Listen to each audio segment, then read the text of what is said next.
Ya está. Sí, sí, vamos de pantalla. Yo no la apagué, ¿la apagué? ¿La apagué yo? No sé, alguien. Ah, no, pues no me di cuenta. Pues... No se ve se ve así la pantalla, no se ve... A mí me da igual mientras lo vean ellos. Vemos que todo bien. Estamos... No me molesta. Luego colgamos. Fan de la quiropráctica. No se da mucha luz. Pues... como quieran. Buenas noches, bienvenidos todos a la primera presentación de este año. Lo que pensamos, o lo que pensé que cada mes vamos a ir hablando un poco sobre diferentes aspectos de la quiropráctica, porque a menudo en el tiempo que estamos aquí no tenemos tiempo para profundizar las cosas, ¿no? Entonces cada mes vamos a hacer una cosa distinta, que se trata de un tema diferente, y pensé que sería buena idea empezar con el primer quiropráctico. El primer quiropráctico se llama Daniel David Palmer y eso nació hace muchos años. Y básicamente fue gracias a él que estamos aquí haciendo quiropráctica. Si no fuese por sus conocimientos y sus ideas, aquí no estaríamos. Básicamente, como todos sabéis, la historia empezó en 1895, que el primer quiropráctico le hizo el primer ajuste al primer paciente quiropráctico, que se llamaba Harvey Lillard. Harvey Lillard recuperó la audición debido a esa corrección y todos felices y comiendo perdices, y aquí estamos.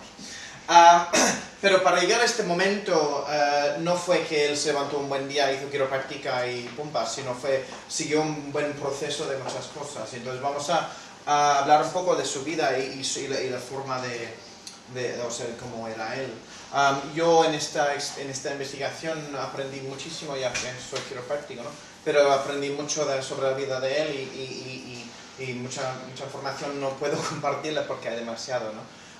Pero le voy a hacer un poco lo que pueda. Él era canadiense, no era americano, y el primero de 6 hijos de estos dos. McVeigh es su madre, y nacieron en un barrio al lado de Toronto.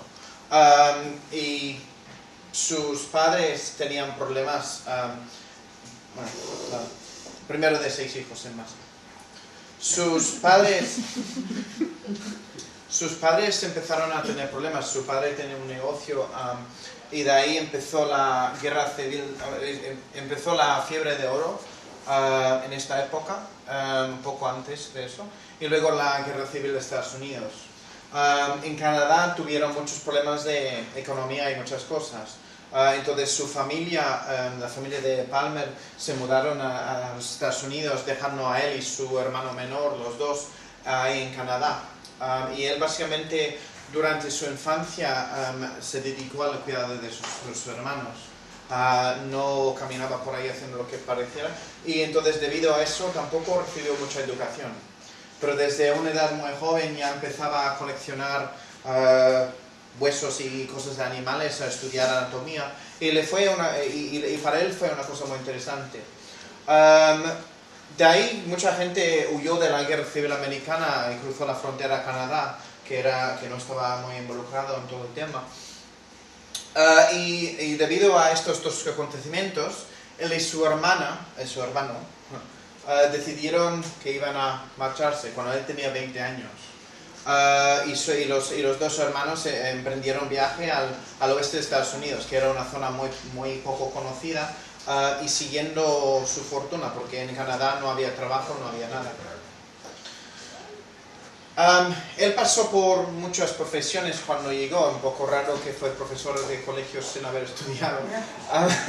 Luego pasó por lo de cuidado de abejas. Y luego compró una finca muy grande. Tuvo la fortuna genial de que en 1881 que se le murieron todos las abejas.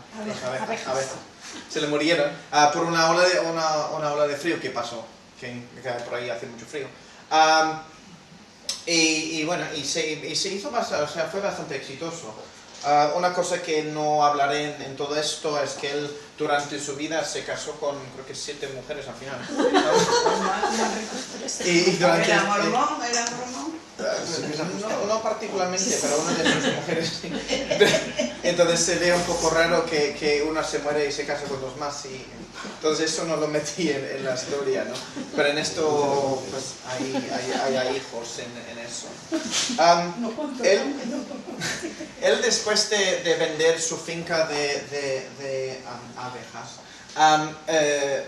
básicamente él empezó a estudiar con un señor que se llamaba Carver, el tema de la magnetoterapia. Y el Carver fue un señor bastante famoso en la época, y de ahí él se mudó a lo que fue Davenport, Iowa. Entonces empezó la vida pues por aquí, luego fue caminando y cogiendo autobuses y todo eso, y al final llegó hasta este punto. Él alquiló una oficina en este edificio aquí. Ahí empezó a ejercer como magnetoterapeuta. Esto es su profesor aquí. Y la magnetoterapia ahora mismo, en esa época era una cosa, un tipo boom de curación. Recordando en esta época que la medicina estaba con el tema de desangrar personas para que se sanaran. Entonces él estaba buscando una forma de que no involucrase cirugía de medicamentos para ayudar a las personas. Y se dio con la magnetoterapia. Y ahora mismo sí, esto es lo que busqué un poco por internet, pero hasta ahora mismo hay personas intentando a curar, sanar cosas mediante imanes. No es una cosa nueva de ahora mismo, sino hacía pues 120 años se hacía también. La magnetoterapia, no es esto. Lo que hacía él básicamente fue de poner sus manos encima y abajo de órganos enfermos, y la idea fue de cambiar el campo magnético de esos tejidos, intentando a que se sanasen, ¿no? Si ahora mismo, en ese momento no tenía modos de medirlo, pero esto aquí, por ejemplo, es una célula, y las células, básicamente para mantenerse ordenadas en forma, tienen un campos electromagnéticos. Todo el cuerpo tiene eso y producimos energía todo el tiempo para mantener eso. Eso es lo que permite que los nutrientes queden afuera y que se mantenga cada célula sana. Cuando se despolariza una célula, la célula se joroba básicamente, y eso es lo que vemos no solamente en seres humanos, pero en muchos otros animales. Y también es básicamente el motivo por lo cual, por ejemplo, teléfonos móviles y ese tipo de cosas no funcionan bien, porque cambian la polaridad de las células. Evidentemente él no podía ver esto, es decir, él hacía las cosas y no sabía por qué funcionaba, pero funcionaba.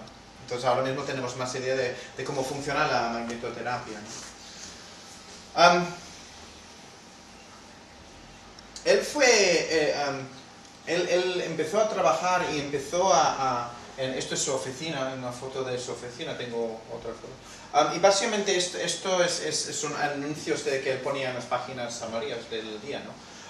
Y básicamente hablaba de que él estaba buscando un modo de curar cosas, pero diferenciándose mucho de lo que era la medicina. Estos son anuncios. Esto aquí es su consulta, un poco desordenada. Y lo que él se hizo muy exitoso. Esto aquí es una carta de un señor que era el director, o sea, publicaba las páginas amarillas de lo que acabamos de ver. Y mucha gente estaba súper feliz con su trabajo, pero también como polarizaba un poco la sociedad, él atraía muchos... ¿Enemigos? Sí, más o menos, sí. Y vamos a ver que durante la vida de él no era una persona muy tranquila, era una persona muy egoísta, de buena personalidad, y fue un poco cambiar las cosas. Tanto éxito que tuvo él, que empecé con 3 oficinas y terminaba alquilando toda la planta. Y atendía hasta 100 personas diarias en sus despachos, ¿no? Entonces se hizo bastante famoso y bastante popular en eso. De ahí, estuvo pensando un poco en las enfermedades. Y aquí es donde yace la cosa que estamos interesados. Una cuestión que él tenía que no respondía a la magnetoterapia, que si él podía curar un tejido, ayudar en la curación de un tejido, cambiando el campo electromagnético de ese tejido. La pregunta siguiente fue si el riñón derecho está mal porque el campo electromagnético cambia. ¿Por qué los demás tejidos están bien? Porque alguna cosa tiene que controlar el campo electromagnético de las células y los tejidos. Y él al poner las manos pues ayudaba a que se sanaban. Pero los demás tejidos si estaban bien, pues esto no tenía sentido, algo ahí fallaba. Y él fue pensando en las cosas y decía pues algo ocurre aquí que hace que una persona esté sana y otra persona esté enferma, que cuando pasan fiebres tifoideas, cuando pasan cosas, se mueren 30 personas y se salvan 30. ¿Y qué diferencia puede haber entre una persona y otra que hace que esa persona sobreviva? Y más concretamente en un cuerpo, porque un tejido se joroba y el otro se mantiene sano en el mismo cuerpo, cuando las condiciones son iguales en el mismo cuerpo. Y así empezó con la idea de la quiropráctica. El primer paciente quiropráctico fue este portero, básicamente, y le contó una historia de que estaba limpiando y sintió un sonido en su cuello cuando estaba limpiando en posturas muy raras. Lo que hacemos a menudo aquí, ¿no? Y empezó a perder la audición. Y este chico pensó, empezó a pensar, y si el campo electromagnético tiene que haber un punto céntrico en todo esto, y ese punto céntrico debe de ser el cerebro, por razón, o sea, por lógica. Y si el cerebro está mandando el campo electromagnético a cada célula, a cada tejido y se mantiene sano así, ¿qué es lo que hace que no lo haga? Y por narices tiene que ser la columna vertebral, no hay ningún otro tejido entre el cerebro y el órgano que hace que se enferme. Entonces este señor apareció y dijo, pues, más o menos, no estuve ahí, pero más o menos, oye, si te corrijo eso en el cuello, a ver qué pasa. Entonces le hizo el primer ajuste quiropráctico. Los movimientos de la columna no son cosas de la quiropráctica. Desde hace miles de años la gente ha ido meneando vértebras, haciendo sonidos y todo eso. Y eso no es... la quiropráctica no fue descubierta en ese modo, ¿no? Él diferencia eso y dice que utilizó básicamente una palanca corta en una vértebra, un proceso transversal, para colocar la vértebra. Y con el fin de básicamente despinzar el sistema nervioso que pasaba a través de eso. Cuando leemos en internet o en las historias, siempre hablan de la cuarta vértebra dorsal que movió para recuperar la audición. Es obvio que la cuarta vértebra dorsal no tiene mucho que ver con la audición, y eso tiene mucho que ver con lo que pasó en la época. Y era ilegal tocarle a alguien en el cuello, hacer estos tipos de maniobras.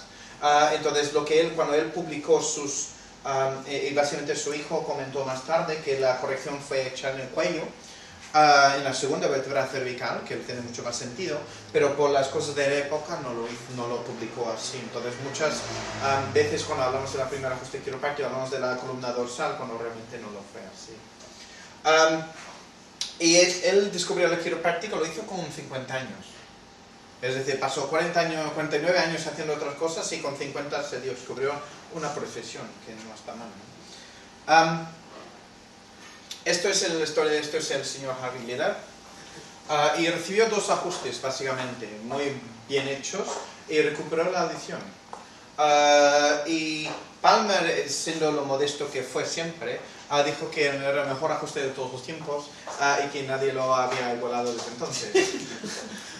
Y que es el mejor quiropráctico de todos los tiempos. Pero básicamente fue eso. Y la segunda paciente recuperó de problemas de corazón. De ahí ocurrió una cosa interesante. Bueno, esto primero.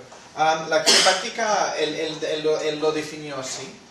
Tuvo que empezar a trabajar con una profesión y decir, pues esto es la quiropráctica, lo que estamos haciendo es esto. Y un amigo suyo, este cura, básicamente le dio la palabra quiropráctica. No tenía un nombre para la profesión que había encontrado, había descubierto. Y la palabra quiropráctica básicamente quiere decir que hecho con las manos. La palabra quiromasaje, quiromancia, quiro todo eso es manos y práctica, pues el hecho, algo hecho con las manos. Diferenciando esto entre las terapias que existían, por ejemplo, de cortar o memanes y todo eso, ¿no? Todo natural y sin aportar nada al cuerpo ni restar nada del cuerpo, ¿no? De ahí, no pasa nada esto. De ahí, él por poco se muere en un accidente de tren. Y esto le hizo pensar un poco, que si él se muriese en un accidente de tren, su profesión se moriría con él. Entonces empezó una escuela, básicamente. Empezó la escuela y lo llamó muchas cosas y tenía muchos nombres y tenía, esto es un año más tarde, ¿no? Y él básicamente empezó la escuela y antes en 1900 tuvo como 5 estudiantes. Entonces no fue una cosa muy grande ni muy exitosa y aunque empezase la escuela no tenía estudiantes. En principio la carrera era de 3 meses y luego fue aumentando durante los años. Y los primeros, esto básicamente, esto aquí es una foto de alumnos de eso, esto es él, ¿no? Bueno. Y estos fueron los primeros 2 alumnos, ambos médicos, y casualmente ambos empezaron escuelas quiroprácticas también más tarde, ¿no? Pero estos aquí eran médicos que empezó a hacer la quiropráctica y muchos de los primeros estudiantes suyos sí que eran médicos, no eran, había unos cuantos que aparecían sin más, pero el curso era bastante caro, él cobraba bastante dinero por sus conocimientos y empezó a hacer eso. Esto es un anuncio de la época, ¿no? Y puso muchos anuncios de muchos tipos, ¿no? Esto es una dedicatoria que le dio a su hijo de un libro que le pasó, el primer, bueno, lo vuelvo, esto, un libro que le pasó. Y en 1902, su hijo, J. Palmer, terminó los estudios de quiropráctica. Y también se hizo quiropráctico. 5 meses más tarde, el padre, Daniel David, le dio a su hijo la escuela, Cedió. No, le obligó que... No se dio. No fue cedido, fue toma la escuela, lo gerencias y yo voy a California. Entonces se marchó a California y dejó su hijo a mando de la escuela. De ahí él fue detenido una vez por la policía y fue a juicio. Y la primera vez que fue a juicio, en esa época era muy común, mucha gente estaba muy disgustada con él, ¿no? Por haber empezado una cosa que era muy diferente. Entonces le dijeron que estaba haciendo medicina sin tener licencia de médico y él no era médico y básicamente fue al juicio y dijo que no estoy haciendo medicina, nunca estuve, estoy haciendo quiropráctica y eso es la cosa mía y me gusta mucho. Sí, entonces eso no llegó a tener problemas. El segundo juicio sí que empezó a dar problemas. Y eso fue cuando una persona se murió de tuberculosis en su consulta y se murió dentro de la consulta. Entonces él dijo, pues esta persona está muerta y lo mandó al mortuario. La persona, para firmar la muerte de una persona hacía falta firmarlo y en esa época era ilegal que no fuese un médico para medir señales vitales, ¿no? Entonces eso sí que hizo de médico sin ser médico y lo metió en la cárcel durante 5 días.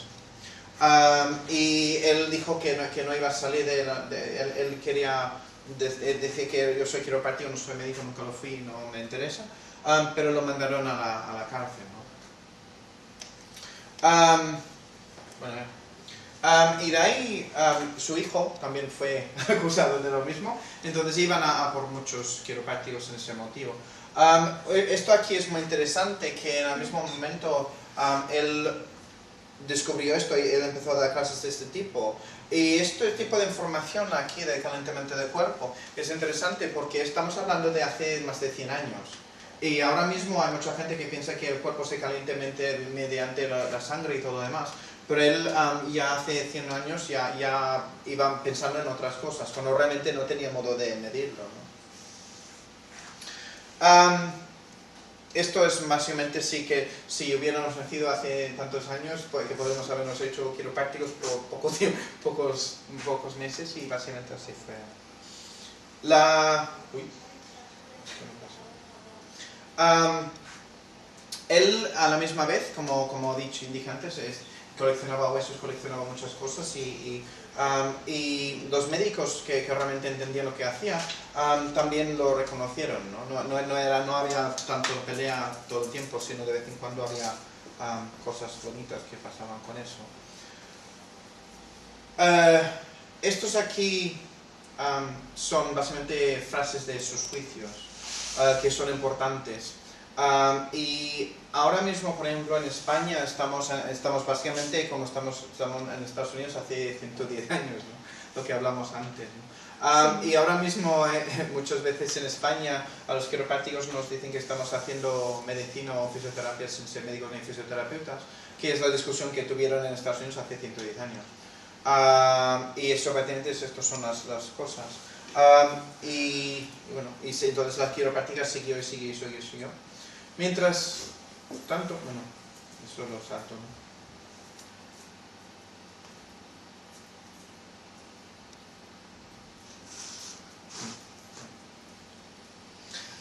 Él no cedió la escuela a su hijo, sino se la vendió. Entonces el hijo en ese momento cogió la escuela y lo llamó la fuente de la quiropráctica. Eso no le sentó muy bien a su padre, que dijo que él era la fuente de quiropráctica donde estuviese él, y su hijo básicamente le estaba robando la profesión. Entonces empezaron a tener problemas.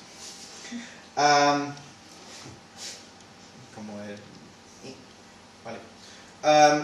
Él empezó esto es su hijo y la escuela de quiropráctica que fundó. Cabe decir que la escuela en ese momento no estaba haciendo dinero.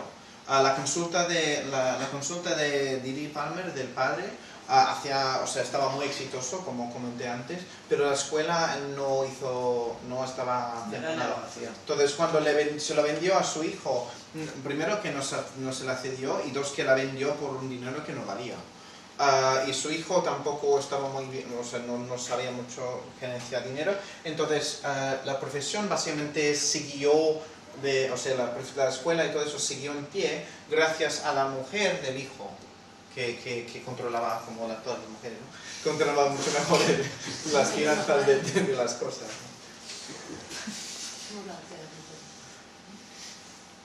¿no? Esto aquí esto es otro anuncio y ponían anuncios de todos tipos. De ahí empezó él esto es su hermano. Y esto aquí es una frase muy importante aquí abajo, lo cambié, pero y se veía que algo había nacido ahí que no estaba muy controlado y que mucha gente se estaba curando de cosas muy raras sin que nadie supiese el por qué. Entonces los quiroprácticos en ese momento se estaban haciendo muy famosos y estaban recibiendo mucha pacientes y mucha clientela, ¿no? Y básicamente eso es lo que dijo Palmer sobre las enfermedades. Esto aquí es una filosofía de hace muchos años, recordando que en esta época los médicos estaban desangrando personas. Entonces lo que él descubrió de las enfermedades, de que todas las enfermedades son de demasiado poco en funcionamiento, como 100 años más tarde están incorporados, digamos, en la sociedad como conocimientos de todo, ¿no? Cuando tomamos medicamentos para algo es para que ese algo funcione más o funcione menos. Entonces él ya estaba viendo cómo funcionaba eso y lo estaba escribiendo en sus libros, ¿no? Básicamente esto aquí es cómo entendemos las enfermedades ahora mismo. Y no de la idea genética y todo eso está muy bien, pero vemos que no está muy actualizado a cómo funciona el cuerpo. Y básicamente lo que reconocemos ahora es que las enfermedades orgánicas básicamente ocurren por el desequilibrio entre el sistema autonómico, ¿no? Autónomo, eso. Entre el simpático y el parasimpático, es decir, el que frena y el que acelera. Y ahora mismo es interesante que hace 110 años él se dio con este concepto y ahora mismo la ciencia básicamente le ha dado la razón. Ha cogido, digamos.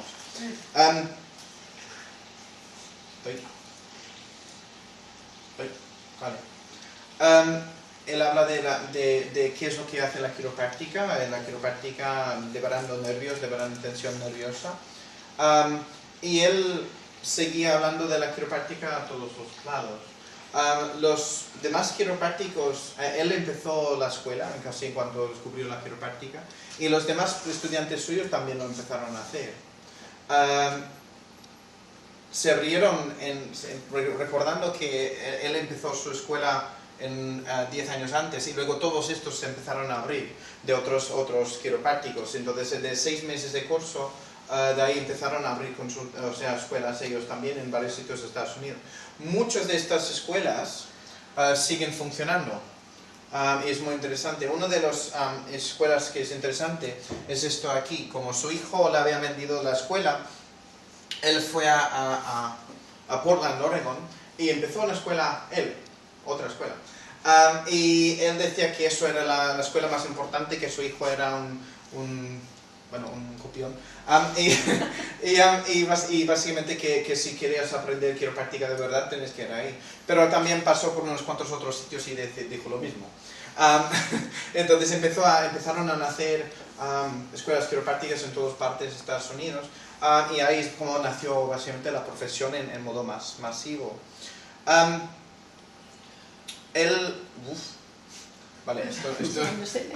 Esto no lo leo. Básicamente hablaba de su hijo, y dijo que su hijo dijo que en principio solamente era su padre, Didi Palmer, ¿no? el padre que sabía hacer la quiropráctica, y de poco a poco se fue ramificando a otras personas. Una de las peleas que tuvieron como padre e hijo fue que su padre quería mantenerlo dentro de la familia. Y solamente enseñar, y personas muy selectas. Su hijo dijo pues que tenían que hacer algo mucho más grande, y empezó a mover la escuela en modo muy masivo. Su hijo es otro tema y fue lo que más desarrolló la profesión, pero empezaron a tener problemas. En 1913 él se murió.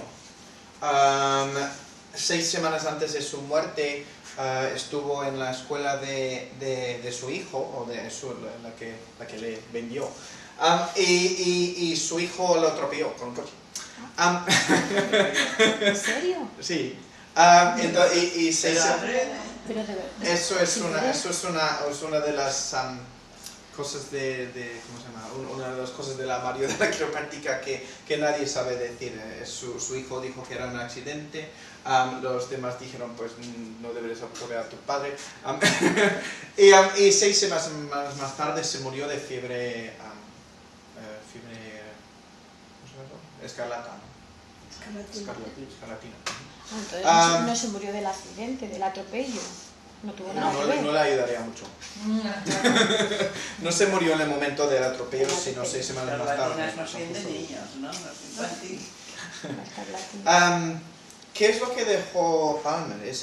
Fue un señor que vivió 70 años, y básicamente es esto.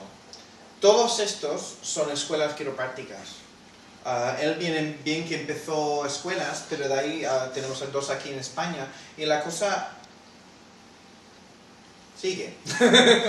Hay miles de, hay bastantes sitios. Estos son Estados Unidos y todos estos son de Estados Unidos. Y luego hay más en México, en Suiza, etcétera, etcétera, etcétera. En quiroprácticos, esto es básicamente, hay 100 quiroprácticos, hay 85 países donde se reconoce la quiropráctica.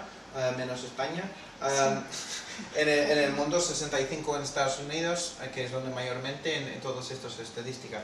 En España 240, ¿no? Y todo eso empezado por la idea de una persona en 1895. Entonces el señor Palmer con 50 años cambió el rumbo de la vida de muchísima gente. Y básicamente, bueno, estamos aquí haciendo esto por él. La cosa interesante de esto es que muchas ideas en los últimos 120 años han cambiado, desde el modo de viaje hasta el modo de comunicación, hasta muchas cosas. La medicina ha ido de sangre sucia a los virus y los genes. La quiropráctica no ha cambiado. Es decir, su filosofía se va profundizando, su arte lo hacemos un poco mejor que hace 110 años, ¿no? Y básicamente con la ciencia vamos profundizando los conocimientos que él empezó a concebir hace tantos años. Y una de las cuestiones que tenemos es cómo es posible que él hace tantos años se diese con una idea tan profunda cuando no tenía estos conocimientos en sus manos. Y cuanto más ciencia aprendamos, más le damos la razón. Entonces es una cosa muy curiosa esto. Y creo que, bueno, así terminamos. Si tenéis alguna pregunta sobre esto, lo puedo contestar. Si eso así terminó más o menos la presentación. Yo no entendí una cosa cuando explicaste que cuando él hizo el ajuste a esta persona que había perdido la audición, Correcto. que había ajustado, realmente había ajustado la segunda vértebra y se publicó que había sido la cuarta. Sí. Pero no entendí por qué no había publicado realmente lo que había hecho. Eso no lo entendí. Miedo si ahora mismo las personas tenemos un poco de respeto a esa zona, recordando que en esa época colgaban personas de árboles. Entonces esa zona era una cosa ilegal, su trato de esa zona, como era una zona muy importante. Y él no, políticamente hablando, no podría publicar que había tocado esa zona porque era ilegal. Ya se metió en la cárcel por los principios de la quiropráctica y por su profesión, pero no quiso tener problemas legales por haber tocado una zona que no debería. ¿Me explico así? Sí, sí, sí. Y yo sí te quiero preguntar, el paso de cómo él estaba haciendo la magnetoterapia a luego la quiropráctica, pero la quiropráctica, él cómo llegó a ese posicionamiento de manos que tú hablabas así como de una palanca, quiero decirte, aparte de estar manejando los huesos de animales y tal, esa forma de hacerlo, ¿cómo llegó él, sabes? A ver, porque él aunque haya estudiado la columna... Por respuesta siempre ha estudiado anatomía. Pero sí, pero yo la pregunta que te hago es eso que hacen los quiroprácticos. Probando. ¿Sí? Como todo. Claro. Él pensaba... Porque si no existía nada, es que es muy diferente hacer, pues eso, tratar un órgano desde la magnetoterapia a estar ya tocando el cuerpo y la columna vertebral. Cuando habla de cuando hizo la magnetoterapia, básicamente era de sentir corrientes energéticos a través del cuerpo. Sí. Cuando primero examinó al primer paciente, Lilar le tocó en el cuello y encontró un bulto enorme en este lado. Entonces, simplemente pensando que si la producción de ese bulto causó la sordera, la reducción del mismo bulto recuperará la audición. Entonces cogió el bulto y lo empujó sin más. Fue un ajuste, hablando mal, cojonudo, pero no fue fue muy preciso y fue muy fortuitoso. Muchas personas que vienen aquí nacieron sordas, morirán sordas. Y entonces, en ese caso, fueron muchos acontecimientos que ocurrieron y coincidieron justo en ese momento. Y él sintió el bulto lo empujó y el señor recuperó la audición.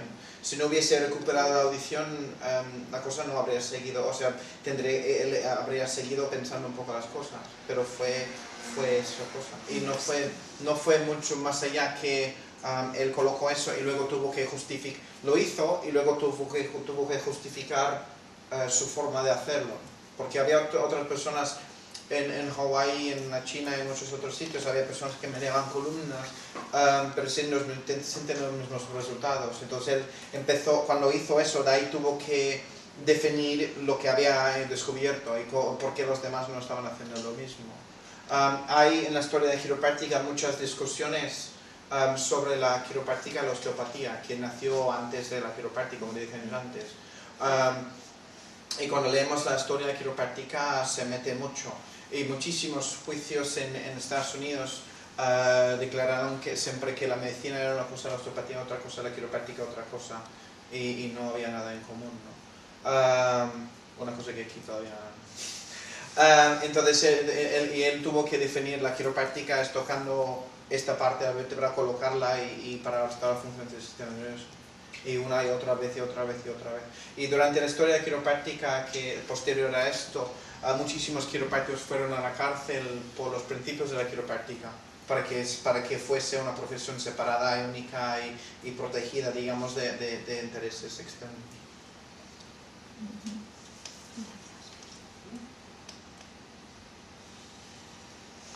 ¿Perfecto? Muchas gracias. Creo que hemos aprendido algo. Sí.